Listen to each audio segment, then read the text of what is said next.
Alors bonjour, merci beaucoup d'être présent. Good afternoon. Thank you for being with us today for this press conference to announce details of Quebec's back-to-school plan. Today, we are with the Education Minister, the Health Minister, Christian Dubé, Education Minister, Jean-François Roberge, and the Director of Public Health, Dr. Horacio Arruda. Given that we don't have much time, I will ask you to keep to one question per reporter, and I would also ask you to identify yourself before you ask your question. Without further ado, I will ask the Health Minister, Christian Dubé, to speak to you.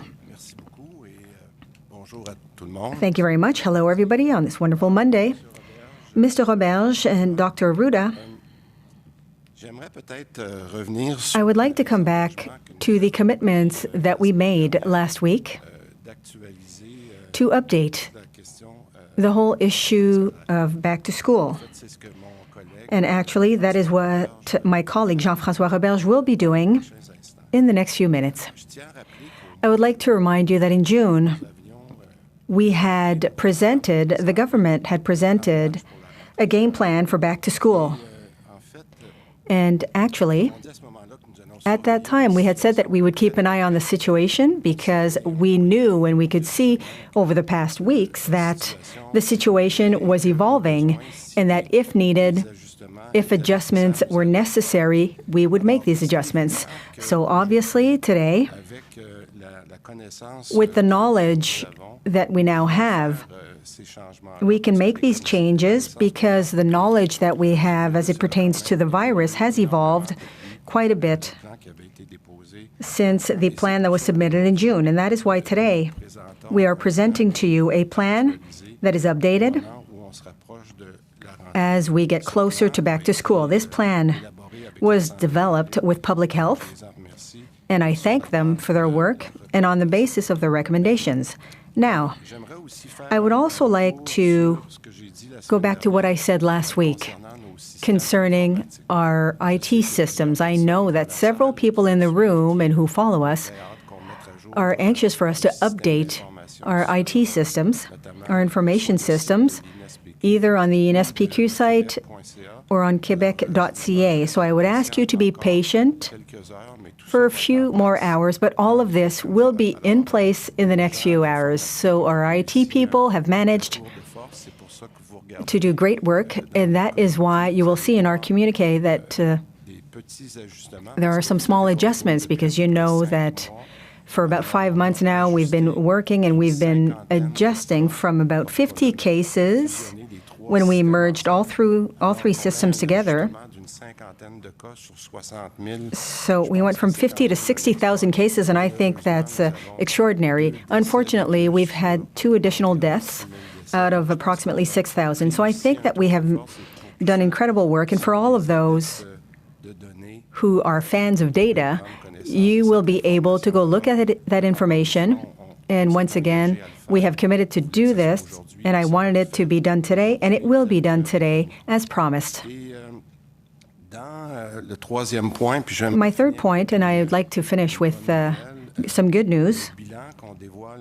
So the update that we're revealing today, we're talking about 98 new cases. It's the first time in the past month that our cases are under 100 daily cases. I've always said that every case for me is one too many because a case can lead to death.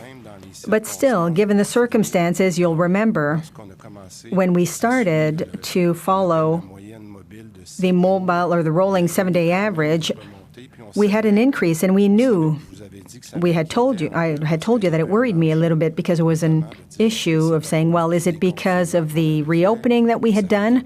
We knew that there was a construction holiday.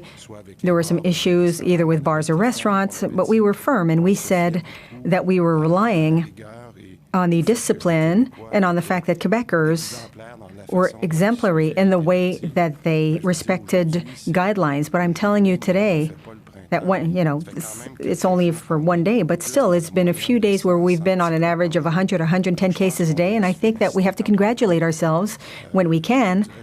I would tell you today that this is very good news for us. Now, the other good news, and this is what I will conclude with, is the tests. You know, we had an objective of 14,000 tests not that long ago, and that seemed difficult to reach. Several times over the past 10 days, we have gone beyond not only our objective, but we went into the zone of the 16, 17,000. And one day we had over 18,000 tests done. I would like to tell you that this is good news as well. And we've mentioned this often. Screening is at the heart of the matter. And the more we screen quickly, the more agile we'll become, and the more we'll be able to give public health the tools that they need to do contact tracing when we want to control outbreaks. That's the good news. The not so good news is I see some cases of screening where it takes too long to get results. I told you that we were working very hard on this. I mentioned it a few times over the past few days. At the risk of repeating myself, a screening process is a long process. Not only are people going to get tested, not only do we have to go to the labs, but then we have to be able to have the right diagnosis and to have the right people who will call to tell patients that they're either positive or negative. And perhaps that's where, between the lab and the communication that we've got with people, especially when we're at 16, 17,000 tests a day, that's where we have to be much more efficient, and we're working on this. So what I would tell you, and I would like to reassure everybody, we are getting ready, actively getting ready for this second wave. What Jean-François Roberge will present to you today for me is truly the fruit of work of the past few months, but particularly over the past few weeks. And I want to reassure our parents and children that we are following the situation as we have over the past weeks and months. We're following it closely. So on this, I will ask Jean-François to speak to you. Thank you. It's reassuring to be surrounded by the Minister of Health and the Director of Public Health as well, to do this kind of preparation work and to make this kind of presentation. Before I begin, I would like to salute several partners of the school sector who worked very, very hard, not just this summer, but since the beginning of the pandemic, to collaborate, to try to find solutions, and to take care of the people in our schools. They are represented here in the room. And thank you for being here. We've got from the service centers, we've got administrators who offer administrative support that is essential, and significant prep work for the back-to-school season. Our true leaders, pedagogical leaders, our principals and teachers, the heart of the school network, are professionals who are so important for our students who have particular needs. The support staff, who are, because I taught for many years, who are the true pillars in our schools, and obviously the parents, who are our partners to succeed with our incredible mission to bring our children and students to develop and to reach your full potential. So thank you for the work that you've been doing for years, but specifically for the past few weeks and months, so that things go well in our schools and so that the back to school can be successful as well. I'm pleased to be here today because I know that we will be able to answer a lot of questions. I know that a lot of parents have many questions. Staff have worries and questions. They are nervous. And we are 3 weeks away from back to school. We are in a situation that is exceptional.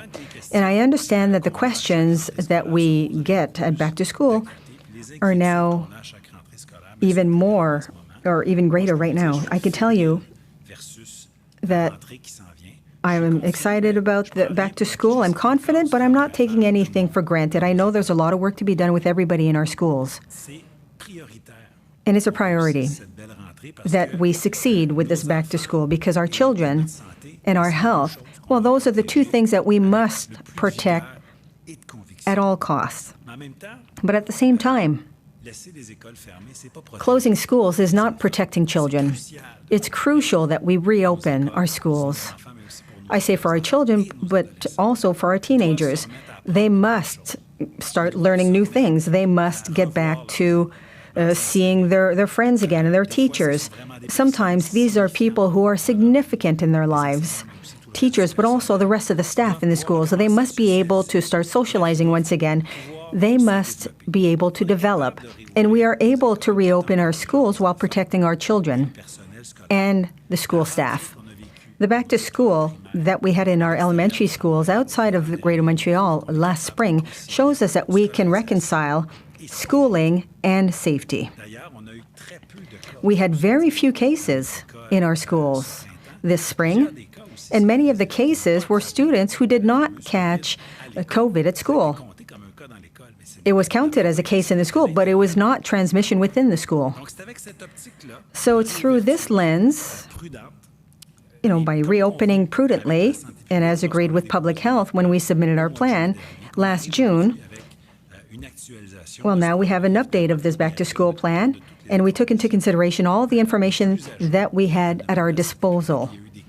There were some, and we saw what happened in other states as well, and territories. We're close to back-to-school, and the plan is taking into consideration the current situation of the pandemic, but we're far enough out for the network to be able to prepare and to adapt to the changes that we are making or the adjustments that we're presenting today.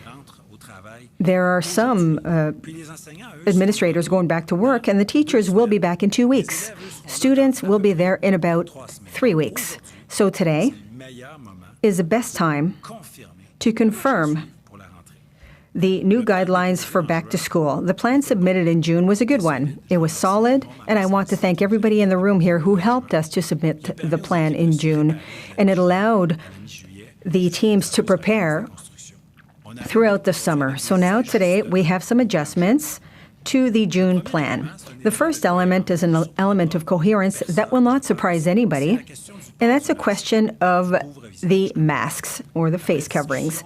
After having discussions with public health, I'm announcing that masks will be mandatory for students from the third cycle, so from grade 5 up and to the end of high school, and for trade schools and other CEGEPs and universities. So masks will be mandatory for all the adults who go to the schools and who work in the schools. But let's be careful. For students and for the staff, the mask will have to be worn in common areas, in the hallways, but not in the classrooms.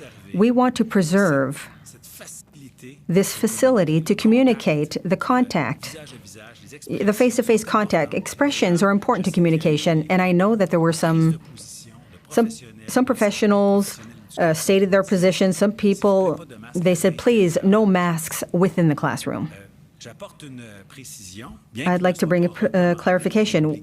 Even if it's not recommended or mandatory, well, masks are not prohibited in other places in the classroom. If somebody's comfortable wearing it in the classroom, well, of course they can wear it, but it's not mandatory.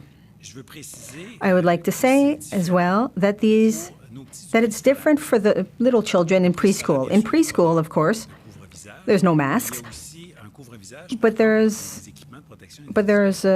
PPEs for the staff. That was already the case in May and June when schools reopened, and it's a measure that we're keeping in place. And it's coherent with what's happening in our daycares. In the daycares, which have about the same clientele, children around the same age, well, there's no 2-meter distance that is applied at all times because it's not reasonable. There's no 2-meter distance between the children and the educators at all times, but there's PPEs, and it's the same thing in preschool, where the children are about the same age as in daycares. And I would also like to say that masks for children 10 and up is mandatory in school transportation as it is in public transportation as well. If parents or visitors come into the schools, they must wear a mask. If they go see an amphitheater, or if they go see a show in a school, they have to wear the mask until they are seated. Like in any other venue in Quebec, they can take it off once they are seated if there's 1.5 meters between each person. Same thing with the school amphitheater. So that is it for masks. The second element, the question of groups in classes. It's very important that we have classes or groups in classes that are stable, that students stay amongst themselves in a classroom to minimize any risk of transmission and to facilitate public health work if ever there's a case declared in a classroom. However, when it comes to the new scientific literature and after having consulted other departments of public health will no longer require that we separate the classes in subgroups, to re-separate the classes in subgroups, in sub-bubbles. This is something that was required in June, and it's a constraint that was lifted after having studied the efficacy to limit the transmission. We consider that perhaps it was not that efficient, and it was a constraint that did not present many advantages when it comes to limiting the transmission. So the bubble is a classroom. The students stay together. It is the teachers who will go to the teachers in elementary school and in high school. A class together can, for example, go to phys ed. They can go to the science room. But generally speaking, the class stays together. Now, if your child goes to a school with 200 students or 1,200 students, well, there will always be with the same 20, 25 students from their classroom. Within the classroom, there are no social distancing measures recommended.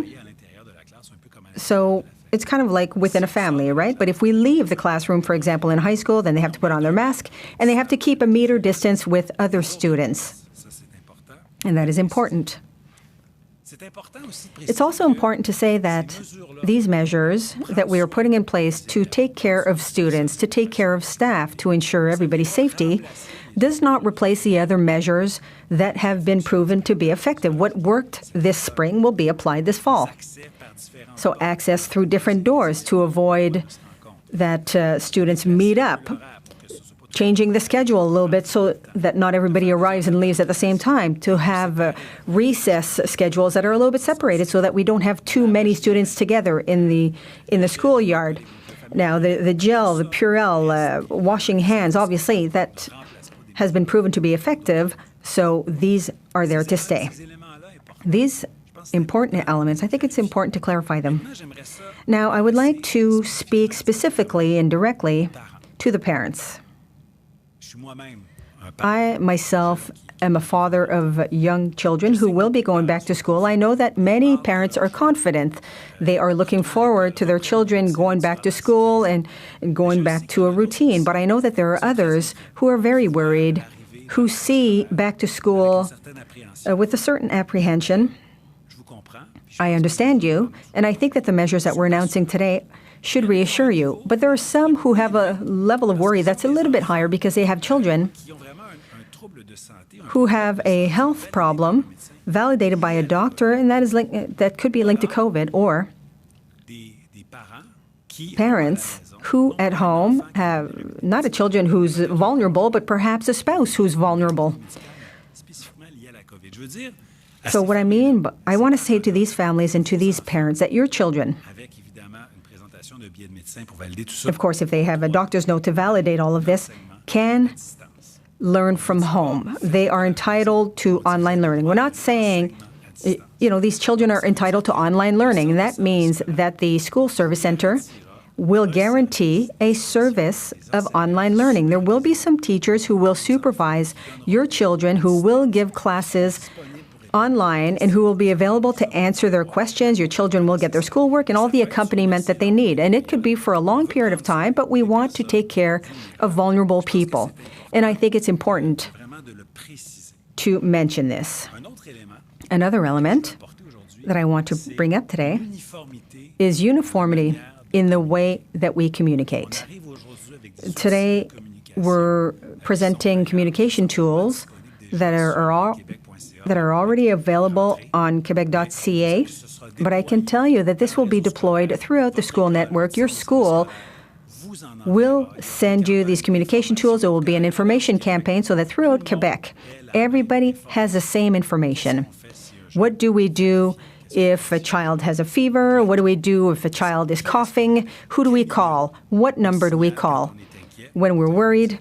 And I'm going to give it to you right away. It'll be simple. It's 1-877-644-4545. 877-644-4545 if you have something that's specifically linked to COVID. But you will get an information sheet that you can stick on your fridge, and that will be your guide. Throughout Quebec, you're going to get it in English, in French, for those who want to get it in English. So there's going to be uniformity in the communications to families. Same thing with schools. Everybody will have the same approach, the same approach to follow. I also want to reassure you on another point. If there is a declared case, a positive COVID test in the school, in your child's school, you will be advised. We want to be transparent. If the case is in your child's classroom, you will know. If the case is in school but in another classroom, you will be informed. We don't want to create panic. It just means, well, keep an eye on your child if ever there are symptoms that appear. But I think it's important to broadcast this information so that people don't get anxious or think that we're hiding anything. We have nothing to hide. We have enough measures put in place to trust the network. There will be an update for parents of the Auto-Soin Guide. I think we received that last winter, a self-care guide. There will be an updated version with up-to-date information, and that will be sent to all of the parents through the schools. So everybody will have the same set of information throughout the province. We are doing all that we can to guarantee back to school. We talked about health and safety since the beginning of the press conference, but I want to talk to you about education now. I want to tell you that if there was a closing of a classroom, well, there will be clear indications to ensure that within 24 hours, we go directly to online learning. I call that my quality equity guarantee. We will not have families who say, well, we're unlucky, our child goes to that school, he's got fewer classes, he's got no online learning, or we're lucky we're in that classroom, we've got more classes, we've got more follow-up. Today, we have some very clear guidelines. I'll give you an example. Let's say in high school, if we had to close an entire school,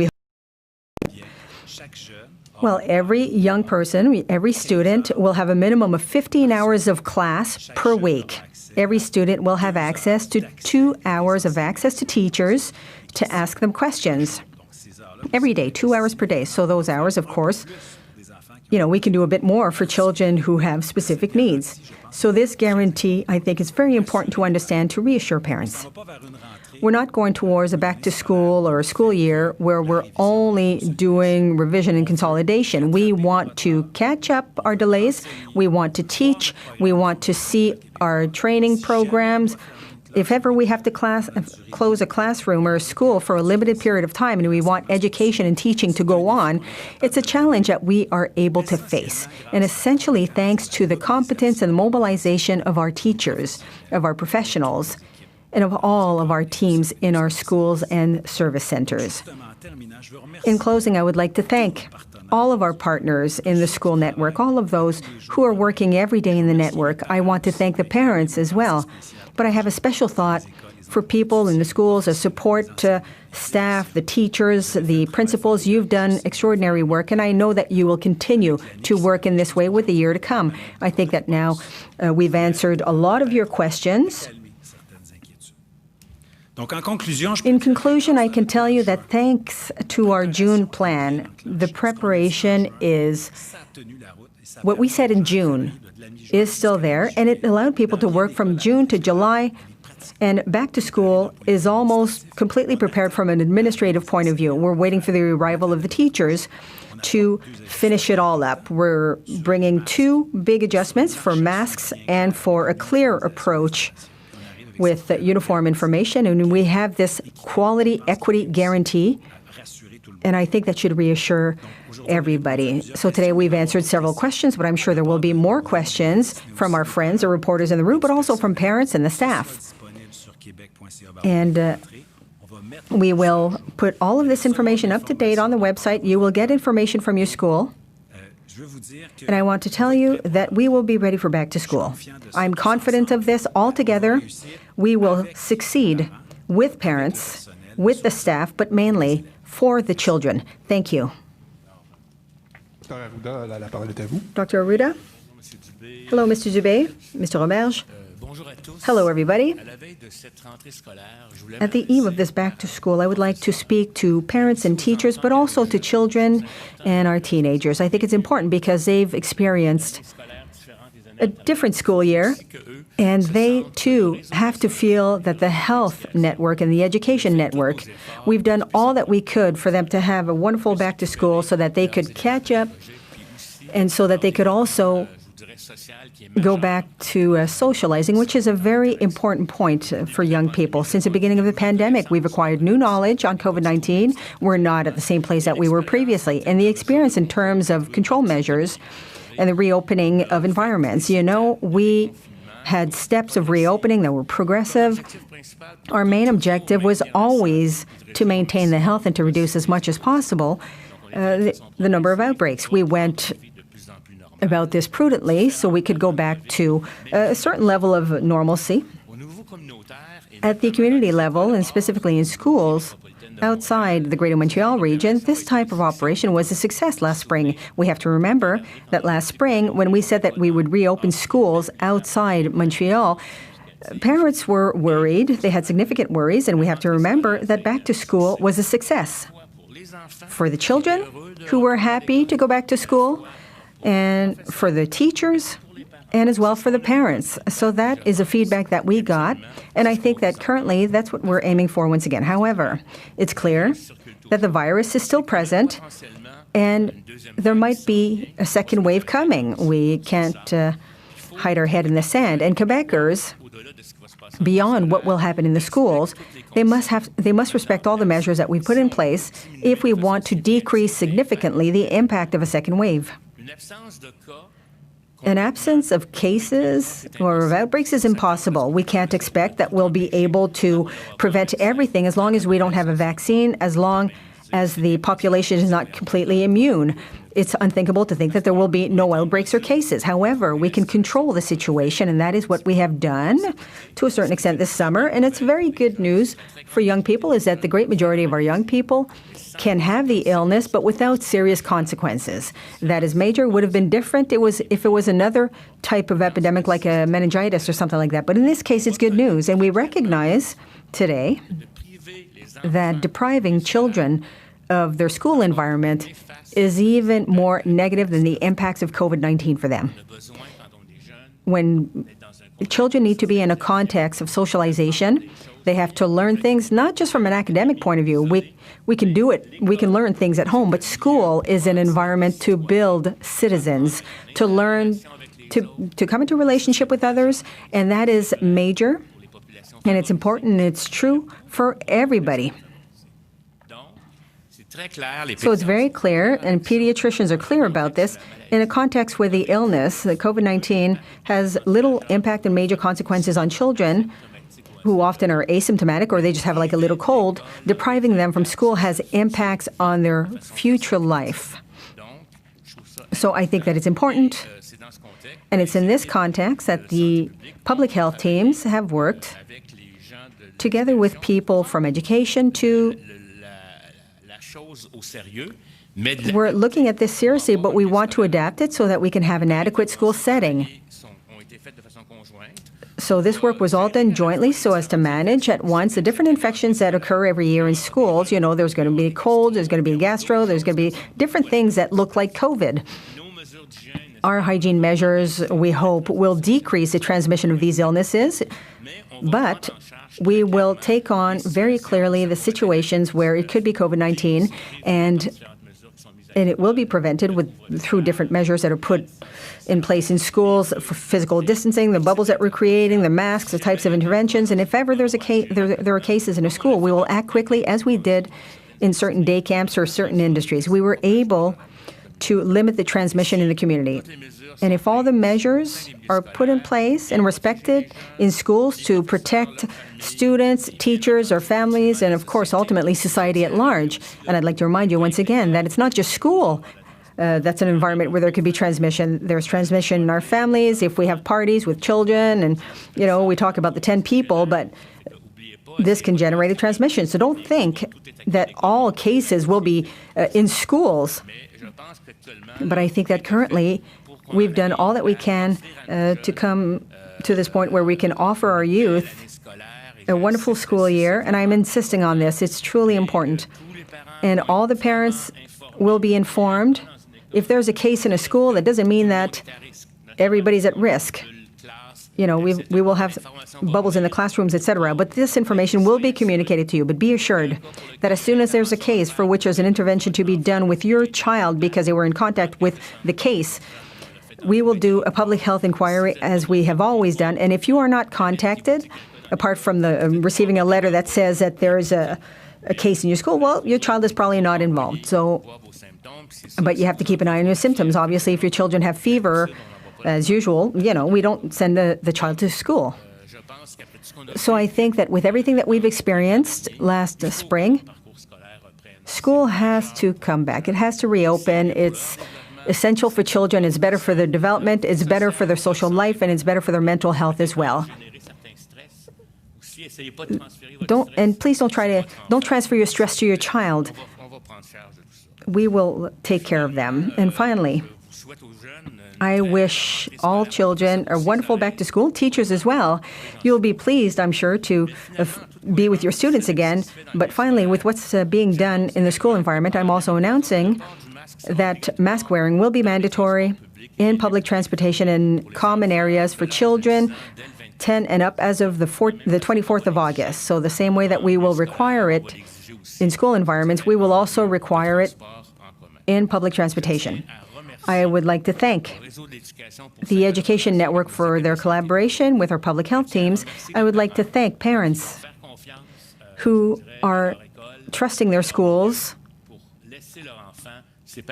and who will let their children develop in school. It's very important. I want to tell you, once again, I'm repeating myself, depriving a child of school and socialization, in my opinion, can have more negative consequences than the potential risk that they may get the illness, because, you know, for often it would be just like a cold. Would we stop a child from going to school if they have a little cold with no fever? I don't think so. So I invite parents to trust us, and I wish you all a wonderful back to school, and we will wish all the adults, well, let's keep respecting our public health measures. So hand hygiene, I think that there's less hand hygiene now, so wear the mask and limit your parties to 10 people inside a home or in the backyard. I'm repeating myself, and I'm repeating myself, and I'm repeating myself, and I will keep repeating myself because this message is important to understand.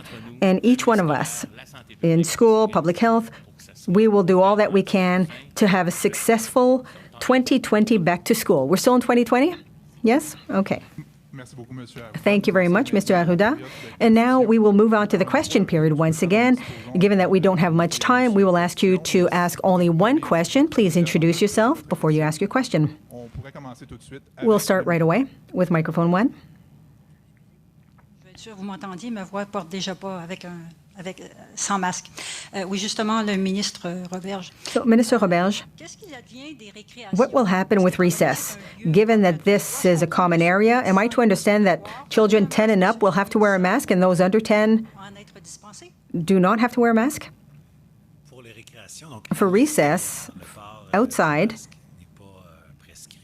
masks are not recommended, even for children in grade 5 and 6, and we are taking measures to make sure that students, even when they're out at recess, that they play within their class group.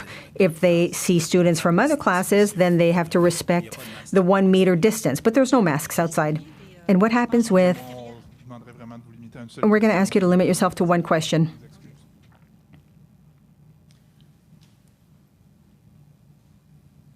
Micro 2, vous pouvez y aller, oui. Microphone 2. Hello. My question is for Mr. Dubé. You said that sometimes it takes a while to get screened. It can take 4 to 5 days before getting a result. In a school, if there's a potential case, we can't wait 4 to 5 days before getting a result. But in the private sector, we can get results in a day. I think it's done for the Montreal Canadiens, actually. Are you guaranteeing that if there's a potential case in a school that the result will be received within a day and that parents will not spend 5 days feeling uncertain about the situation? Well, I appreciate the question because I told you that I was not satisfied, generally speaking, with the delays in obtaining results. There are CIUSs who are responsible for the screening who do it quite well, and they do it within 2 days. We saw this. So currently, it's more of an exception when it takes longer than that. I'm not going to say that it's anecdotal because there's enough anecdotes to make me say that we should do better. What we've done over the past 2 weeks is that we went to meet CEOs of the CIUS who are doing quite well, who have developed a process, and now we're looking with them in a practical way how we can replicate that. Obviously, and I was in Saint-Justine actually last Friday, and obviously when the hospital center has a lab on site, well, the results come in quicker.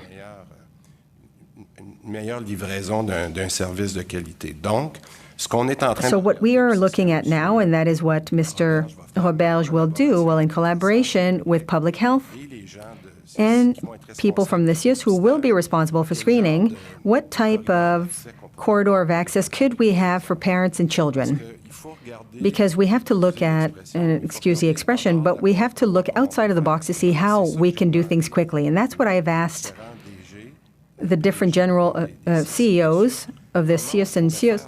How can we create these corridors of access so that we can get results quicker? We saw that often it was one of the problems in screening was the waiting lines that we had. Now we don't see as many because they found a way to better manage the lines. But that was at the beginning of the screening process. We can do the same thing. We can communicate with people by email. We are looking at how we're going to do this in a more efficient manner.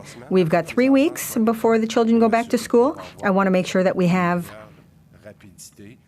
we're going to give results quicker because public health decides who we must test, but it's truly the CIUSs who have the responsibility of delivering the merchandise, of making sure that the labs are doing their work, but also that the people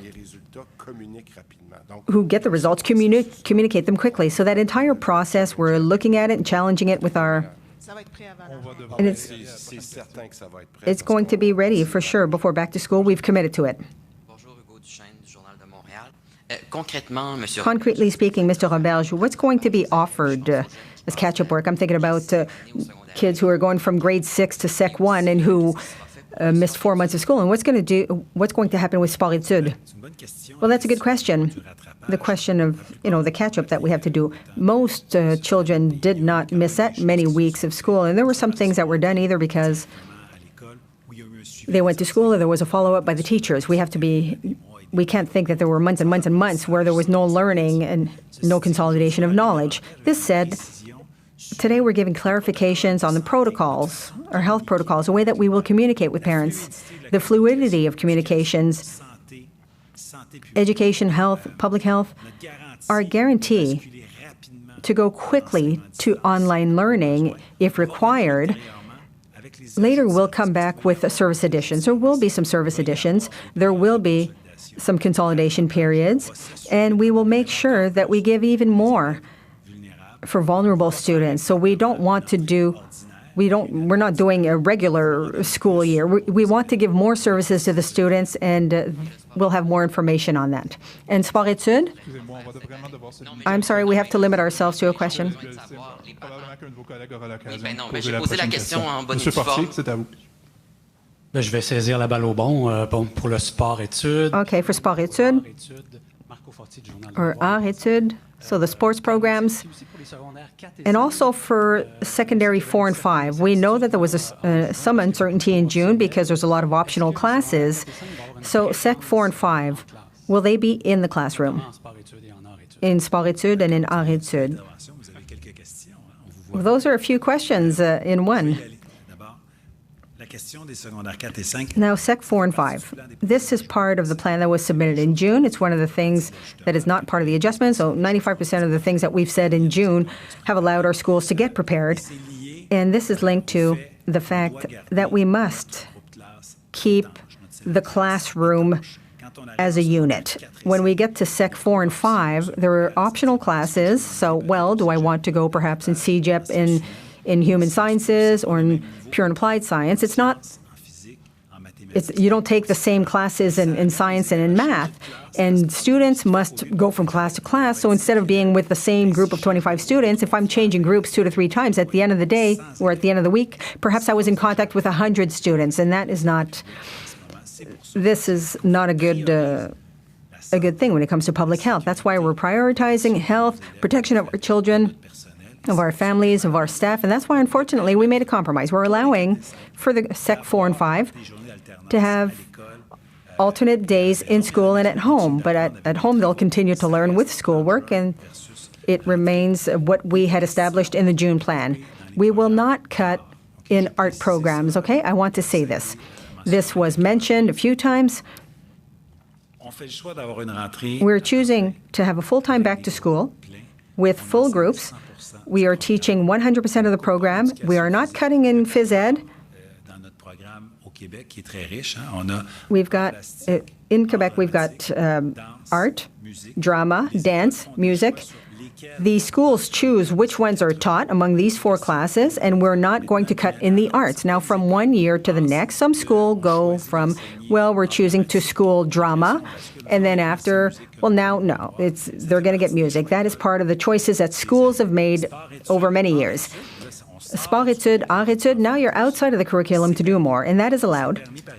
It's allowed by public health and by the Ministry of Education as long as they can respect the logistical and sanitary measures. Certain schools will succeed. Other schools will have to reduce their sport études or art études programs, or who won't be able to do it because of the logistical side, because of the rooms that won't be available, or because of the cleaning that has to be done between each group. So it's not that it's prohibited, but sport études and art études, it's more difficult because of the sanitary context. Next question. So there will be some teachers who will be dedicated to online learning for children who won't be able to go to class. There are some teachers who eventually could get COVID and won't go to school.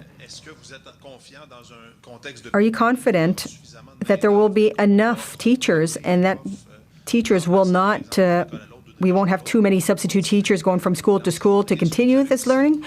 And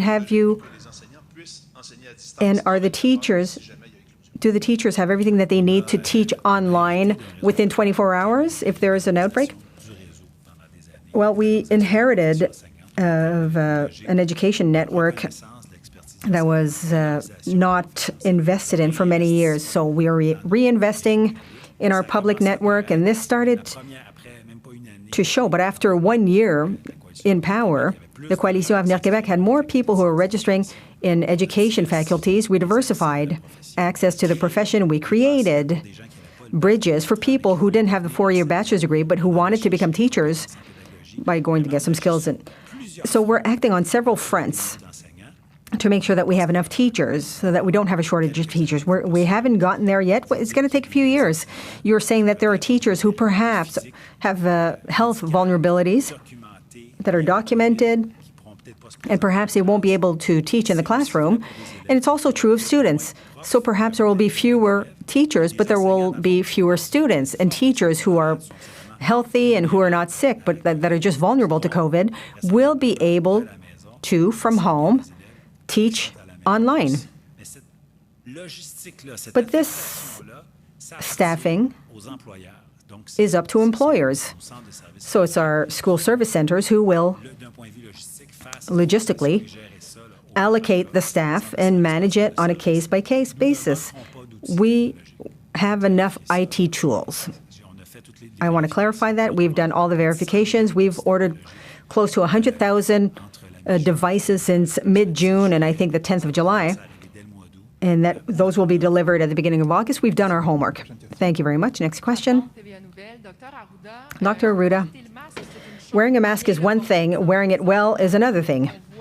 We see every day people who wear it under their nose or only on their chin, despite everything that we've said. So are there awareness-raising tools to make sure that people are wearing the mask correctly, or are you waiting for teachers to teach the children how to wear the mask? No, there's an entire campaign, and we've got tools and instruments, and actually we're recommending that people go look at certain videos on Quebec.ca. We have to remind it. You're right.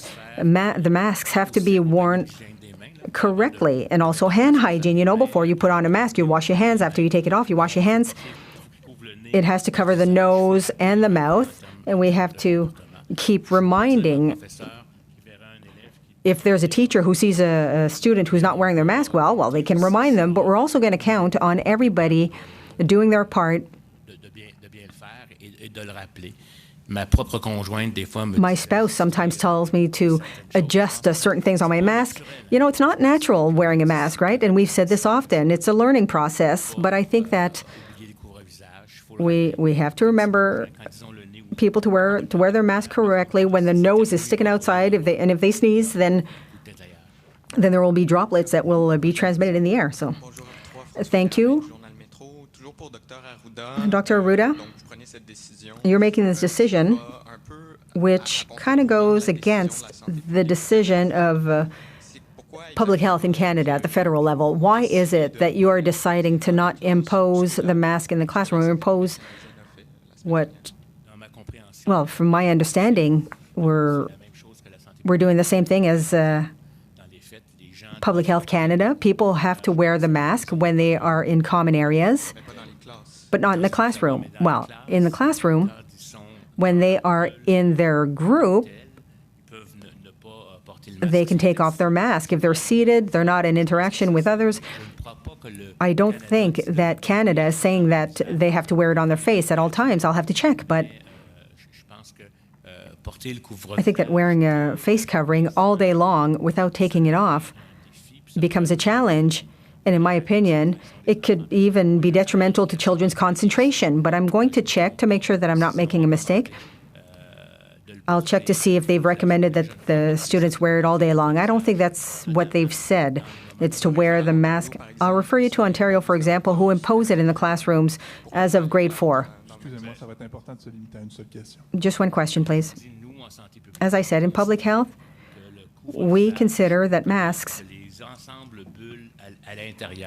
in the subgroups in the classroom with no interaction outside of the classroom, I don't know how they're doing things in Ontario, but we will have a bubble that will remain stable within the classroom. There are no interactions with other classes.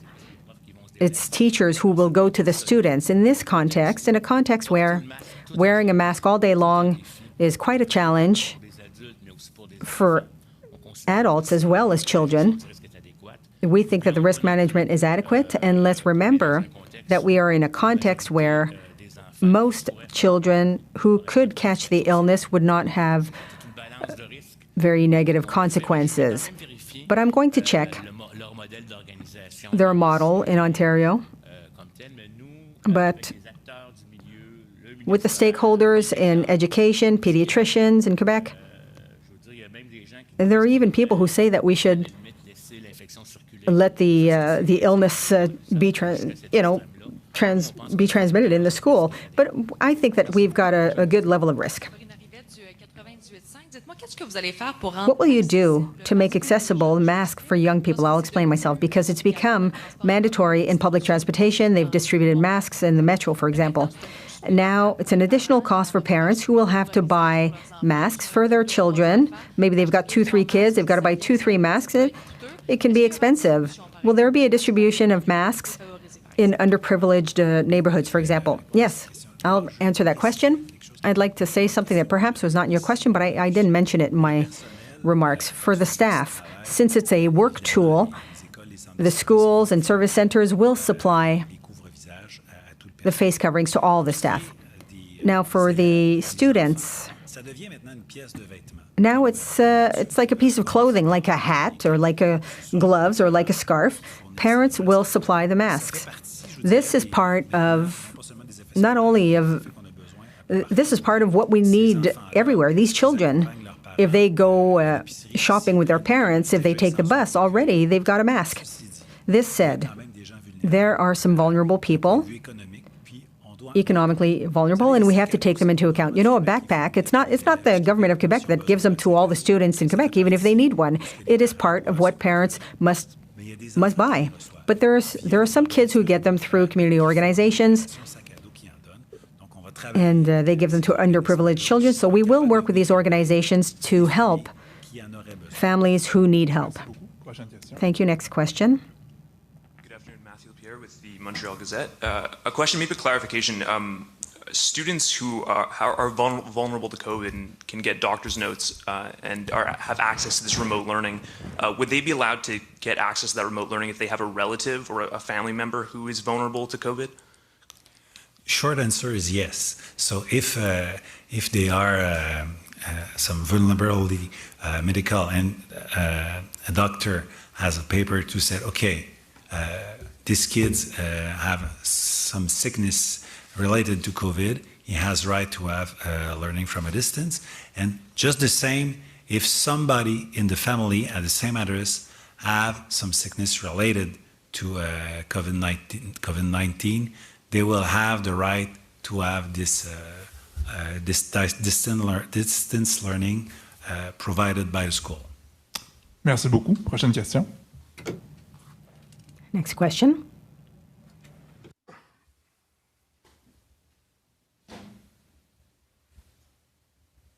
On va pouvoir y aller avec le micro. Hein.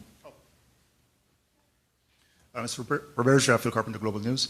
A question for you, just to get your reaction to the decision of the Quebec Superior Court today to apply a stay in the application of Bill 40 to English school boards. Yes, I just knew about this just before this press conference. We are simply taking note of this decision. We will go on, we will put and apply on this because we are fully confident that we respect the right of the English community to manage and control their network with the apply of the Bill 40. But I understand that right here, right now, we have a decision and we will address this question with our lawyers. Merci beaucoup. Prochaine question. Kelly Gregg from CTV. Before I ask my question, I think it's important if you could reiterate your message to parents in English. I can do a little part if you wish. Or you can do your best. Okay, yes, I have some notes. So with a short address to the parents and to the staff of the school. So we are right now updating our back-to-school plan that we did present at the beginning of June. Following to the new recommendations from the public health authorities, the government has made adjustment to its back-to-school plan in order to guarantee the best possible learning conditions for students through Quebec in an environment that is safe for them and for the school staff, of course. Wearing face covering will be mandatory for all students in elementary 5 and higher levels, including secondary school, vocational training and adult general education students, as well as for all members of school staff when circulating within the school and in the school transportation and public transit. But wearing face covering will not be mandatory within classroom. It's important to say so. It won't be mandatory in rooms used as cafeteria while students or staff are eating and drinking, of course. Public health authorities are no longer requiring classes to be divided into subgroups of 6 or fewer students. The bubble concept has been enlarged to include the entire class, which will remain stable in order to minimize any potential transmission. Thank you. So for my question, I'd like to ask, why aren't face coverings required in class? Because we hear so often for adults everywhere we go to wear a face mask. But in fact, it's related to the risk of complication. You know, adults are going to expose probably elderly people and we're going to be very sick and everything. You know, being all the day with a mask, we are asking adults when they go out, when they go to close places where they cannot respect the distanciation of 2 meters. We are not asking unless you work on a restaurant or to people to have all the day the mask. It's difficult. So for kids, we think that if we have organized the school in a different way, with classes are going to be close, not mixing up with others too much, they will wear the mask when they're going to have to mix it up in the cafeteria or in the corridors, but they won't have to take it all the day when they're going to be sitting in their class. It's wearing a mask all the day is difficult for an adult, so imagine for kids. Thank you. Merci beaucoup. Prochaine question. Simon Akineshny, CBC News. The number of cases has just finally started to become stable. In your press release, Dr. Arruda, you called it a fragile equilibrium. Monsieur Roberge, why put all of that at risk by sending thousands and thousands of kids into schools in the same classrooms for hours on end? Why is it so important that kids go to physical schools right now when the pandemic is finally starting to go down here in the province? Well, the information that we have about the COVID-19 pandemic reassure us that kids, most of the time, don't get sick, don't have this COVID sickness, and don't spread it.